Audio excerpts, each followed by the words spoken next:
I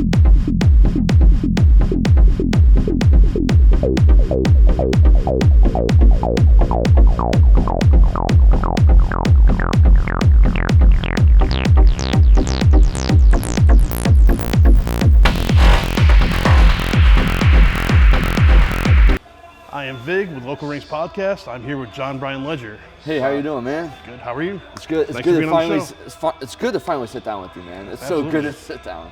You are the first referee I've interviewed. Oh, really? So I have a lot of odd questions. Yeah, ask away. I'm an open book, man. I'm here to answer. I've only heard from some of the pros on, like Chris Van Vliet has interviewed Mike Chioda and a couple others. Yeah. So I have an understanding of what they do in the big leagues. Yeah. On the local side, like, do you have the earpiece talking to?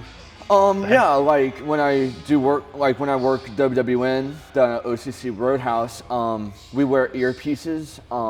Me and the guys, we wear earpieces. But when I work other shows, we typically don't wear earpieces. So we just have to kind of feed off time, feed off crowd, and just basically measure it and see where just see where we go, and we just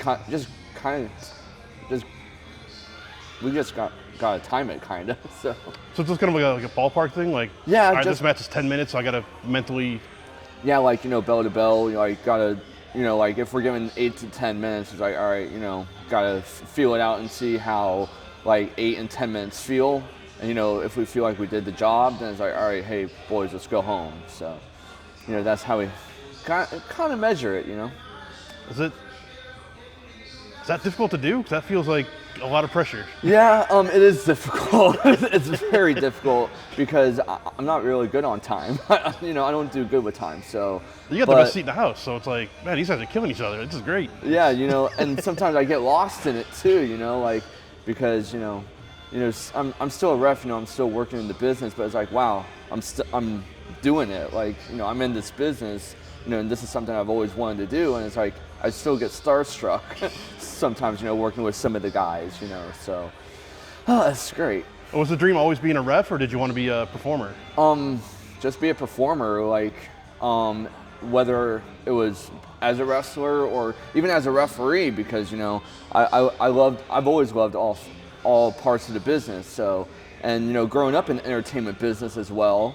I've always wanted to do something in this business, so I'm just grateful to be in it.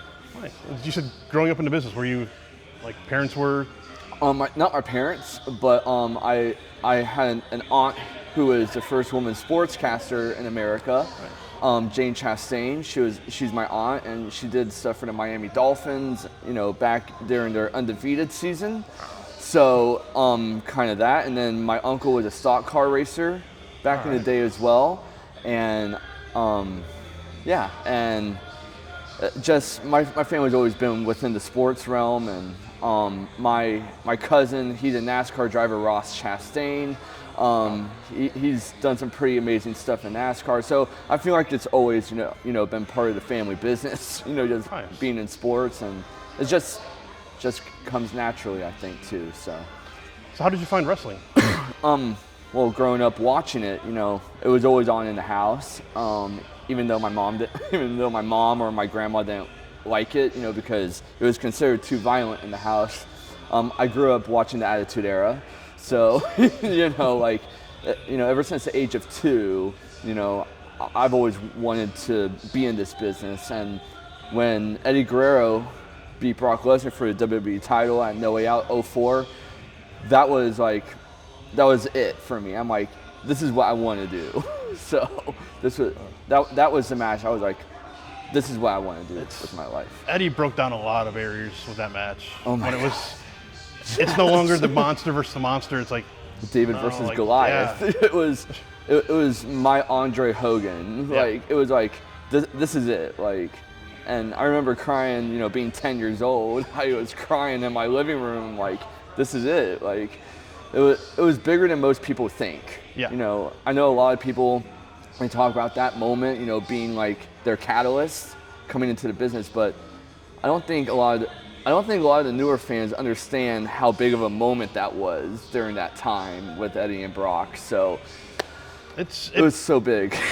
Eddie and Shawn kind of made it okay to not be 6'6", 300-pound, Yeah. just monsters. Like, they both broke down a lot of barriers for other people and gave us what we have now, where Yes. there's so much variety now. Well, especially Kurt Angle too. Kurt Angle, you know, along with Sean and Eddie, you know, they broke down the barrier, I think, too. Kurt brought in a legitimacy that wasn't there before. Yeah, like especially being Olympic. Yeah. You know, being an Olympic gold medalist.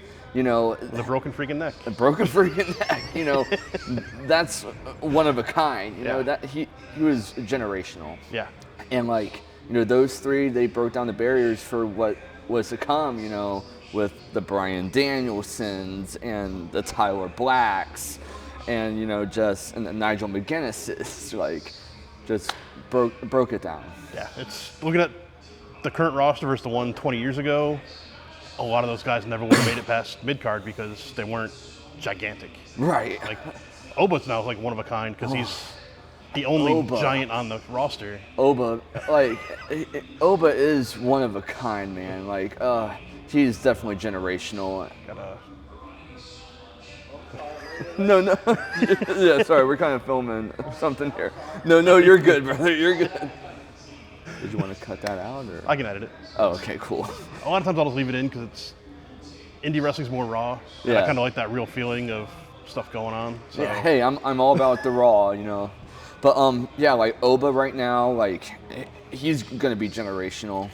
Like, you know, especially, you know, in a business full of, like, you know, 6 foot and below, like, you know, you need those, you know, generational big guys, you know, like an Oba, and even like some of the NXT guys that are coming up, you know, like how we saw with Will Cruz and the Michael Lockwood, and even with NWA, you know, being trained with Brian Idol and all of them, you know, seeing Greta, you know, on NWA, she's killing it right now with TVMA. Huge.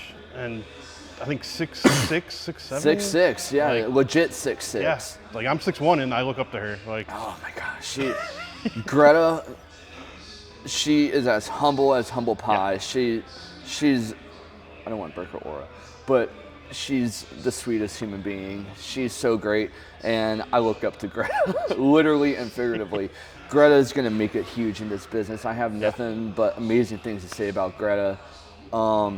She's gonna make it huge in this business. Yeah, she's for sure gonna make an impact. Like she's only 18. Yeah, 18. Oh my, she's been training since she was 16. Like, sky's the limit for Greta.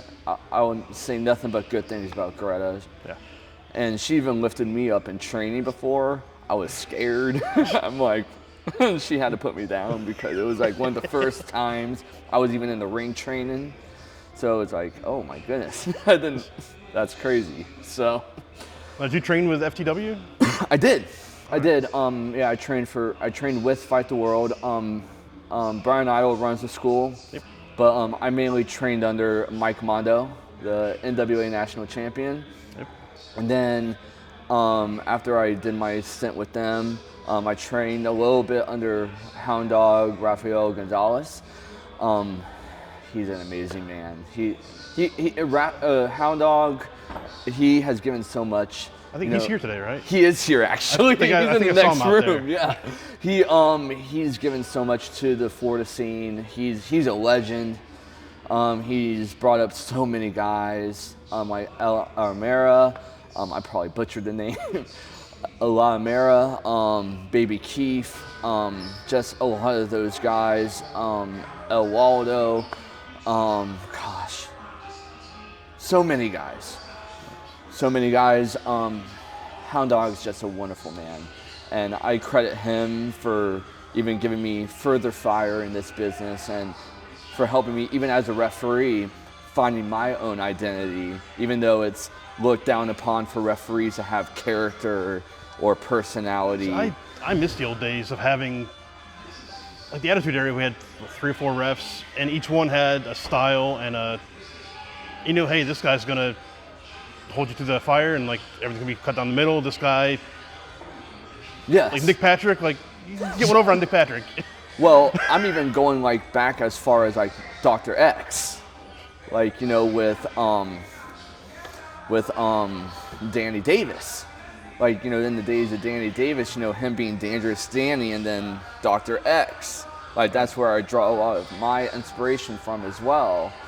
And it's like, you know, Dr. X, you know, being a competitor and being a referee, like, you know, I just wish we can go back to those days in wrestling where, you know, referees do have character, and Hound Dog kind of brought that out of me.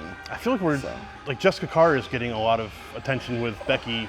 Yes. I feel like we're leading towards either a match or Jessica's just going to haul off and smack the shit out of her one of these days. Yes, and I'm here for it.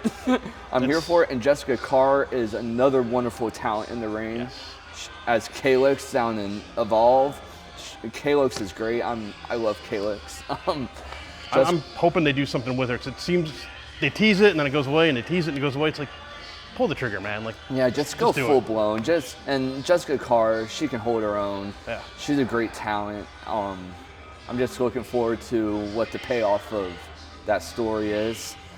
If they give us one, because it's pretty hot and cold, you know. I'm a little bitter about that. Like, we lost the Kairi Sane custody match. Oh my And God. That was a huge blow, I think. Yeah, because everything I've read is they got rid of her because they don't see her as a single star, but we never got the match to have her turn and be a babyface and see what's there. Well, I read it was mutual. I read that she wanted to go back to Japan. That's what I read. That's what came out after the fans were pissed. Yeah. So it's hard to. The cuts always hit me hard. I'm an NXT fanatic, and they always take away my. Like, I'm a huge Dante Chen fan. Yes, I love Chen. He was fantastic for Level Up when they had Level Up, and then he also had a good run in Evolve. Yep. But it's like, you know, it's like with the cuts today with New Day. I don't know if you read about that. I just heard about that right before you came back here. Yeah, New Day, and also with Jeff Cobb and Tonga Loa. Like, Jeff Cobb broke my heart. He just got there. He hasn't even done anything yet. Came in with a package, and it's like, we don't know what to do with you guys now, so off you go. And that broke my heart. I don't get why they couldn't. It's way off subject, but like, I don't understand why they're not using NXT. It's like, okay, we got no room for you in the main roster right now. Let's repackage you, send you back down there. They could have sent him to call you back Evolve. up in 6 months. They could have sent Jeff Cobb to Evolve. Yeah. You know, or AAA. You know, have them work something. AAA is apparently, I don't watch it. There's so much wrestling right now, I just can't do it all. I watch a lot of AAA, and they're fantastic. I watch a lot of AAA compared to Raw and SmackDown. So I watch Raw because my friends watch it. We get together and do a party every Monday. Yeah. I do NXT and NWA. Yeah. Just because I like watching wrestling shows with wrestling. Yes. Oh, yeah. There's nothing with Raw and SmackDown really anymore. It's all commercials and ad breaks and backstage segments and interviews in the ring. It's like 3 matches in 4 hours. Like, come on. That's ridiculous. And see, I get more out of watching Evolve than I do watching Raw and SmackDown. Yeah. Because I'm watching the next generation. And that's how I feel about NWA too. There's a lot of talented people there that. Oh, by the way, watch NWA on Comet. Yes. I needed to throw it out there. Watch it on Comet TV. Great network. Yeah. And it's great that NWA is back on actual television. It's great for them. That's my current top goal, is to being able to work with some of their talent on my show. Yes. I've reached out to them before the show even started. Yeah. And I got not yet. Like, maybe have a guest before we jump to NWA. It's like, all right, that's. Well, let them gotta reach for the stars, but. Well, let them know that you got John Bryan Ledger here. So. I'm working little bits with FTW. I recorded their last show for them. I've done some promos for them in their school. Yes. And I'll get there eventually. I think we did work that show together because I reffed their last show. Yeah, I was there then. Yeah, you were. Yeah. I didn't. You were probably aware. I didn't know Mike Mondo was Mikey from the Spirit Squad. See, it blew my mind. So when I first started training, he just came in like a month before and started training the guys. Then I came in a month later, January 2025, and then I came in and I'm like, oh shit. I'm like, oh crap, it's Mikey. And I'm like, all right, because, and I'll go a little bit into that later, but it's like, you know, oh my gosh, it's Mike Mondo. I'm like, this is great. And I went up there, shook hands with him, like, I just want to say I watched you growing up. You know, I can't wait to work with you. I can't wait to train under you. And he's like, wow, you watched me? I'm like, yeah, man, you're like one of my favorite bad guys growing up, Spirit Squad. They were great.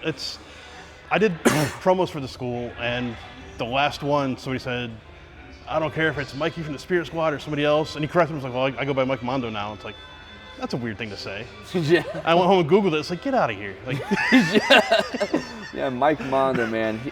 He's Mike Mondo would rip Mikey in half. The dude's a hoss. And like, Mike Mondo is one of, if not the best trainer in the business right now. You know, trained Greta. He's really intimidating if you meet him. He's the sweetest guy. I walked into his class. I was invited by J. Cross? No, but Brian Idol. Oh, Brian Idol, yeah. Brian didn't tell Mike I was coming. Yeah. So I show up with all my gear, and he's like, what are you doing here? It's like, I'm doing promos for you guys? I was like, well, I didn't know anything about that. And he like went off in the other room to call Brian. Yeah.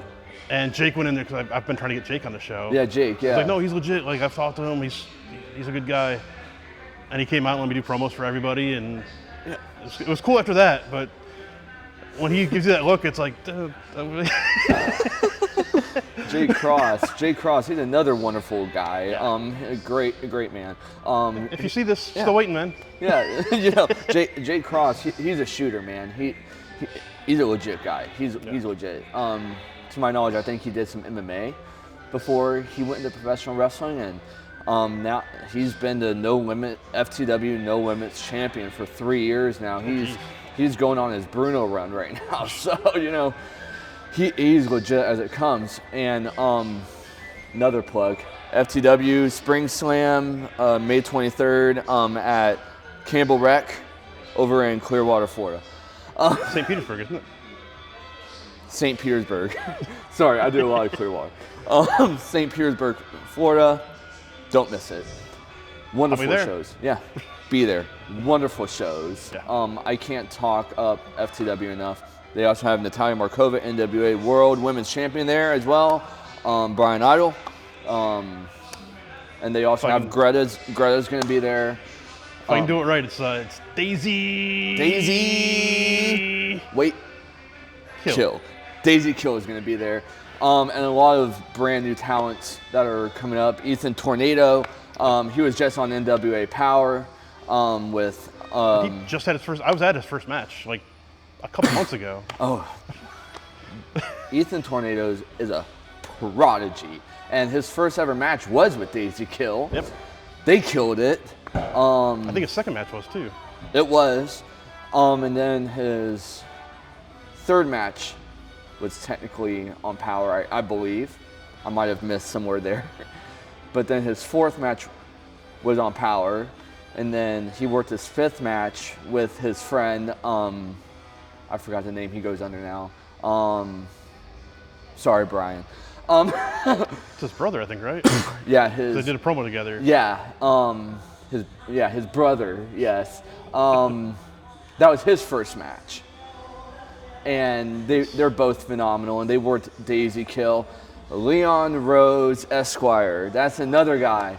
Manager of champions at FTW. So, another legit lawyer. He's great. I've been trying to get all of them on since day one.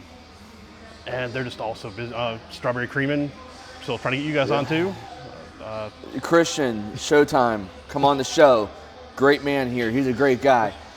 Like, this is one of those things. I keep showing up, and eventually I get people reaching out to me like you did. I get invited to shows by promoters, and I'll get them. Yes, you will. They're wonderful people, but you know they have a lot of their lives are crazy. Yeah. So. And most of the time, I can get people on days of the show, and it's a crapshoot with, are you setting up the ring? Are you setting up merch? Are you doing this? Are you doing that? Yeah. So I understand. That's why I show up early. It's like, I'm set up. Whoever has time, cool. Yeah. And I just go from there. Hey, man. Hey, guys, come on, local rings. Wonderful conversations, great times, man. This is, dude, I'm so glad we're having this talk, man. This is great. I know we've been wanting to talk for a long time as well. So, but I've gotten hurt on like state-of-the-art rings. I've gotten hurt on state-of-the-art rings. So, and that was on me when I got hurt, and that's why I'm even a referee now. So I've had my share of injuries in the beginning of my career training, which was on me for being new. And then it's like, let me just, be a referee, which is why this business is so great. Because even if being a wrestler does not work out, there's so many areas. Well, there's different types of wrestler too. You can be amazing on the mic and terrible in the ring, but there's room for you. You can be amazing in the ring, terrible on the mic, there's room for you. You can be a mix, you can be a showman like Shawn Michaels. Yeah. Early on, he was terrible on the mic. I watched his old stuff. Yeah, but he could tell a story in the ring like nobody else. Of course, and like Ricochet, amazing in the ring. Crap. Keep the mic off him. Like, no offense, Ricochet, if you're watching this, but like, you're one of one in the ring. Just. But like, you can be like crap shoot in the ring, crap shoot on the mic, but there's still room for you. Yeah. Like there's. If you got the personality that shines through, like,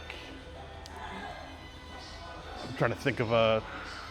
Well, let me just say this: you can be terrible, you can be okay in the ring, not bad, not great, but then you can be terrible on the mic. There is still room for you to be like an agent, to be like a producer. There's always roles, especially like here in the Florida scene. You can be a podcaster. You can be a podcaster. You can be a photographer. You can help set up rings. Yep.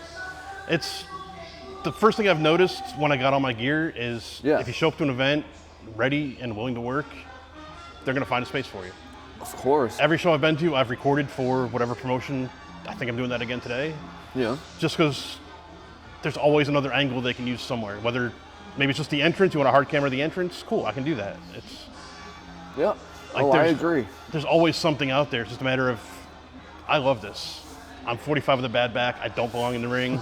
I can't do what you do as a referee. I'm 32 with bad knees. So. I looked into being a ref a couple years ago and saw like, oh, they're up and down 40 times in the mats, slamming on their knees, slamming on their elbows, like banging the mats. Like, there's got to be something else for me I can do. Like. Well, and look, I'm 32 and I'm a single parent, so take that as you will.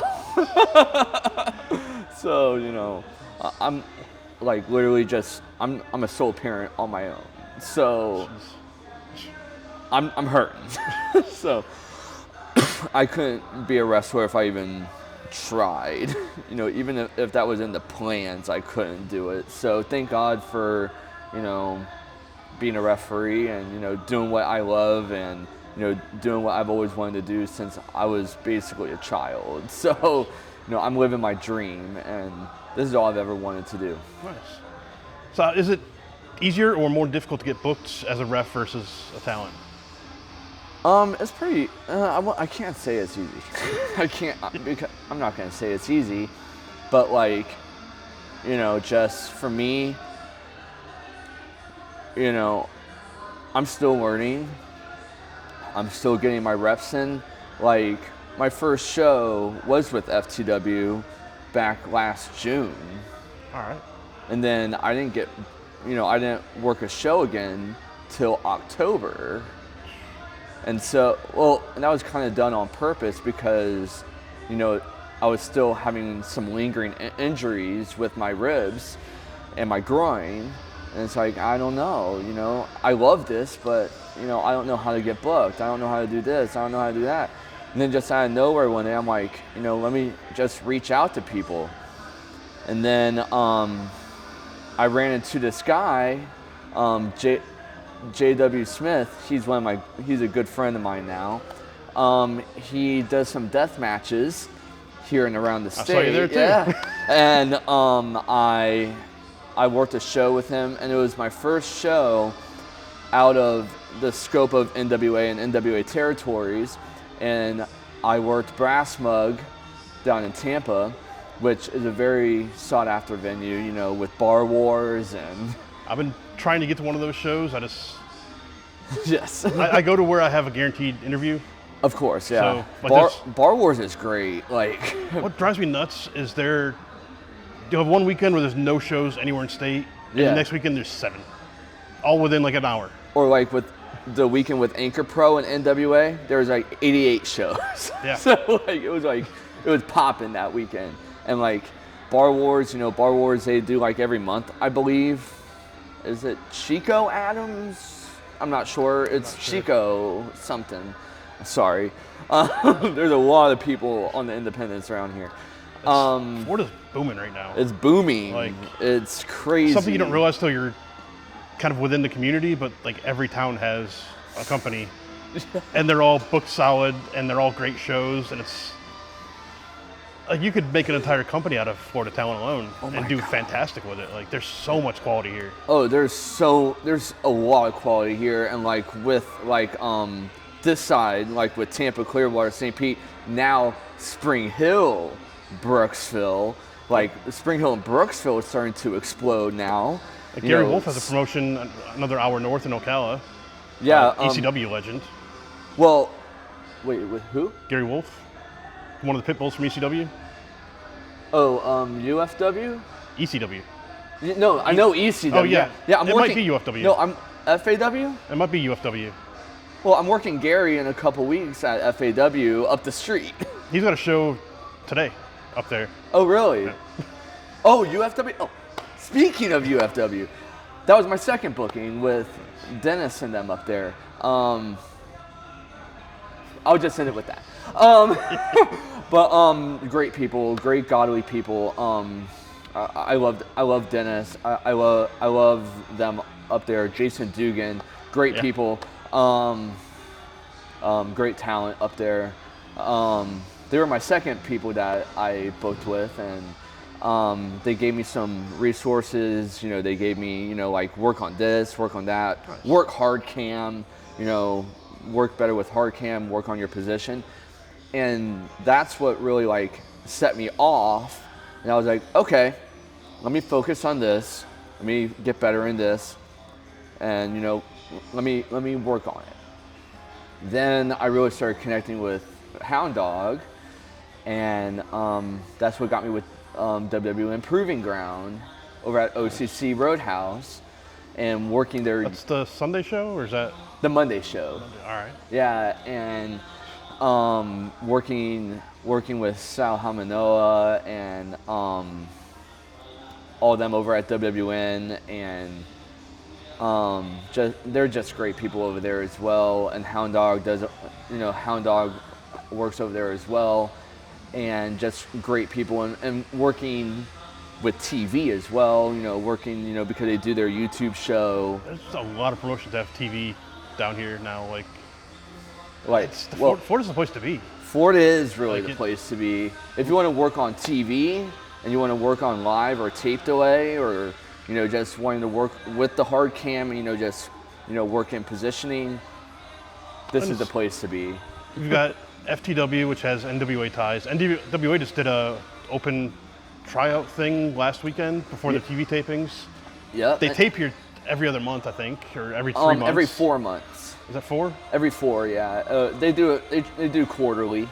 They do like a quarterly thing now. So yeah, NXT of course. Oh, and AEW comes down a couple times a year. Yeah. TNA used to have a home here. AEW used to have a home here. And Ring of Honor is up in Jacksonville. So, you know. ALW on the East Coast. With Alex Red and all of them, yeah. Yep. Like there's so much stuff going on here. And CCW as well. MLW comes down pretty often. Yeah, they're in Orlando all the time. So, and there's other promotions that are rising up. And there are a lot of promotions that are in the beginning stages. Yeah. So, and we can't talk about that. So. I mean, like ALW is pretty new. Talked to some of the guys there, and they're starting up RBW, Real Brutal Wrestling. Oh, that's been around for a bit. The Ramos brothers. Yep. They're here in Spring Hill. Great people. I worked with them at Anchor Pro. I'm trying to get in with them. That's their. I want to go to their next show. I don't know if I can, but they were my last interview last week. Yeah, they're running May 23rd here as well, along with Brawl USA. Brawl USA here at Leadfoot City, May 23rd as well. Problem is, so is FTW, May 23rd. Which I can't work because I'm gonna be here. Like if you guys would just pick, like just look at a calendar and just say, it's like, oh, there's one here. Maybe we should do it next weekend or the day before. Like, just don't help me out, man. Like, but that just shows that the business is booming. Yeah. Here in every Florida. show is like near capacity-ish, with the exception of the brand new people that are just starting out, which are still getting. Last week I had probably 70 people there. Wait, where at? APW. The bar At least 70 people. Yeah, and here we get about 300. Yeah, I saw the chairs out there. Like this is my first time at Brawl USA, so I'm excited to see what they do. Last show a couple weeks ago was crazy. Like it was standing room only. It was wild. I'm like, this is great. So it's, not only is there a lot of talent here, there's fans for it. Yeah, like Baby Keith is here, Elamera is here. Sorry if I'm butchering the name. You know, TJ Brady, Damian Gemini, El Waldo. I love El Waldo. He's great. We got House of Champions guys here too, and then Joey Osborne, the Brawl USA champion. House of Champions, that Jamie. Bobby Fish. All right. Bobby Fish. I believe Bobby Fish does House of Champions now, to my knowledge. There's House of Champions and there's House of something else. House of Glory. Yes. You know what? Jamie Stanley runs one of them. No, you know what? I think I mixed up. I'm so sorry. I mixed up House of Champions and House of Glory all the time. So, like, but House of Champions is in the house tonight.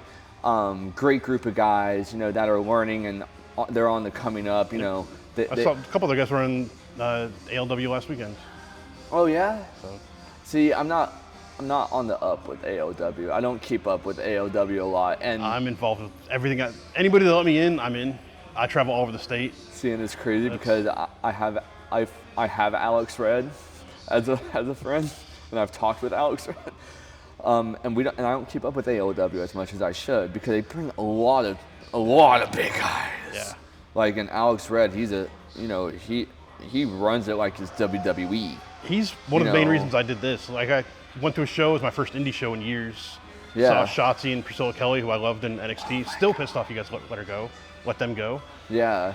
I went there to support them and like just fell in love with it. It's like, this is so much better than the stuff on TV. Oh my God, like it would be great to work ALW because one of like my mentors, like I have a few mentors in this business. Gator Roberts, he's a referee over at ALW and he does some ALW stuff. And me and him ride a lot together, and he's such a great man. I love that man. Raging Dead, Nathan Gus. Yeah. Oh my God, what a talent. He's on his farewell tour right now. I know. I found that out last week because I got the exclusive on my show. Oh yeah, you interviewed him. Yeah. Yeah. That was the first time he mentioned it to anybody that like this is gonna be it. He told me a week or so ago that, you know, this is my last ride. I'm like, oh no, like, it just broke me because Nathan Gus, he's one of the very, very few in the business. I might get a little emotional. Nathan Gus, he's a one of a kind. Yeah. He's a sweet individual. He's so nice, and you know, he accepted me with open arms. When I first met him at one of the deathmatch shows last year, he was so great. When I met him, you know, it's like, you know, same thing with Ruby Flyer. When I met Ruby Flyer and I met him at the show in Brass Mug, it was like we've known each other our whole life. Yeah. And we sat down and talked 45 minutes just off the cuff. Yeah. And then Ashton saw that, came over, and we did another 30 minutes with the three of us. Oh wow. Well, you know, I would love for us to talk more in the future. You know, maybe do a part 2. Yeah, I try to get to as many shows as I can. Yeah. Just because I got to put in the same grind you guys do, or else the show's not going to be anything. Yeah. and I want the show to succeed. My hope for the show is if I can get one person to come out to a show that hasn't been, I know they're going to have a good time. Yes, sir. They'll bring a friend the next time. They're going to have a good time. Maybe they'll bring another friend or another 2 friends. Bring them all. And next thing you know, we're selling out. Everywhere in Florida's selling out. Everyone's having a good time. I'm not trying to get rich or famous off of this thing. I love wrestling. This is my niche I'm trying to carve out. And well, let's fill up the Florida Indies. It's all about, expanding it and making it bigger than it ever has been. Back even bigger than the days of Dusty. Just especially make it bigger. WWE is kind of starting to teeter down. Yeah. I think there's a lot of room for the Indies to really pick up. Oh my gosh. Especially with the pricing. Like was it today, $25 for ringside? Maybe even less. There's a lot of shows that are like $10, $15 a ticket. So $5 last week, and we got Backlash in 2 weeks. That's $3,500 for ringside, something like that. Oh yeah. So you bring a family of 350 for the same cost of one ticket. Yeah, support your local indies, guys. Support your local Florida indie. You're gonna have a good time. You're gonna have a good time. It's intimate. You'll have fun with the family. You can meet the wrestlers. If you see somebody you're gonna find the next Javon Evans or Obafemi now when they're approachable and you can talk to them. Well, not just meeting the next Obafemi or the next Javon Evans. You'll meet the first El Waldo. Yeah. You'll meet the first TJ Brady. He is pure enough. And also, you'll meet Damian Gemini. And also, this big guy, Ray Zion. He is a sight to behold. And I can't wait till you interview him too. He is a sight. And there's so much. I got to interview Izzy Moreno last week. Yes. I don't understand how she's not on TV somewhere. You know what's so crazy? Back in the NXT days, I was in that crowd too, during that time. There was a lot of us, also Izzy Moreno, but there was a lot of other guys in that NXT crowd, in that time period of 2013, 2015. We're all now in the business. Yeah. So, it was very inspirational during that time. So I got 2 final questions for you. Okay, sure. First one, wrestling is all about those big moments. Yes. What is your favorite moment, whether it's something you've done or something that inspired you? In my career or? Either your career as a ref or as a fan. Well, so my biggest moment so far was reffing Madman Pondo back in November. That was like my launching pad. It's like this is Madman Pondo. He's a legend, and having to learn from him was great, and he's got an aura about him. He's intimidating when he's not in the ring. His aura is unmatched. There's no one like Madman Pondo, and working with Mickey Knuckles. Yeah. And then in July, I'm reffing a match with Ninja Mac, so over in Texas. Nice. So I'm very excited. There's a lot of big moments coming up, and I've already had a lot of big moments, with Pondo and Mickey Knuckles, and gosh, it's crazy. The last 6, 7, 8 months have been so crazy. Yeah, I see you more places than I realized. And for the Deathmatch Carnival. Yeah. Deathmatch Shout out Carnival. to them. They were so good to me. They were everything I was hoping this channel would be. I asked them, can I interview any of your people? Yeah. Yeah, show up. You can have them all. Yes. And I got, I think, 8 interviews out of that day, which, odd backstory. I got Austin Aries to open my show. Yes. My very first guest. I had no guest for 6 weeks. Oh, wow. And then Deathmatch Carnival came. They let me, I got 8 interviews out of it, and now I've just skyrocketed since. Yeah, and you had Ashton, Gus, you had Urza, you had probably Sue Young. No, you didn't get Sue Young. I was really nervous talking to her. She's a big name. She's the sweetest individual. I'm getting over that. I'm just a little guy with a camera. 'Cause I'm getting, no, she'll talk to. She's the sweetest person. There was a few people that were I was a little intimidated to try and pitch my show to when I've had one guest. Yeah. And now it's getting to where I think I've got 6 on the back burner plus whatever I get today. Yep. I've got more next week. I'm actually getting this thing rolling now, which is nice. Yeah. again, when I'm trying to get FTW on here, you guys are local. I know we live like 10 minutes apart. Hey guys, get local rings for real. He is amazing. He's great. The final question is, where can they find you? Like social media? Yep. They can find me everywhere. John Bryan Ledger, Facebook, Instagram. Those are my main two. All right. And they can catch me here at Brawl USA, May 23rd. You can catch me at Lola's for Marrow Pro on May 15th. You can catch me at Florida All-Star Wrestling, May 16th at VFW 1029 over in Spring Hill, Florida. You can also catch me at WWN Proving Ground on June 8th. You can catch me in Alvin, Texas. If anybody in Texas is watching, you can catch me with Suma T. Woklaw's promotion over at Native Ways Entertainment in Alvin, Texas. You can also catch me here 4th of July, Red, White, and Bruised here at Leadfoot City, here at Brawl USA. And also, Deathmatch Carnival next March. And then there's other dates to be added and more dates to be announced. All right. Thank you so much. Thank you so much. Thank you so much. It was an honor. This was cool. 45 minutes.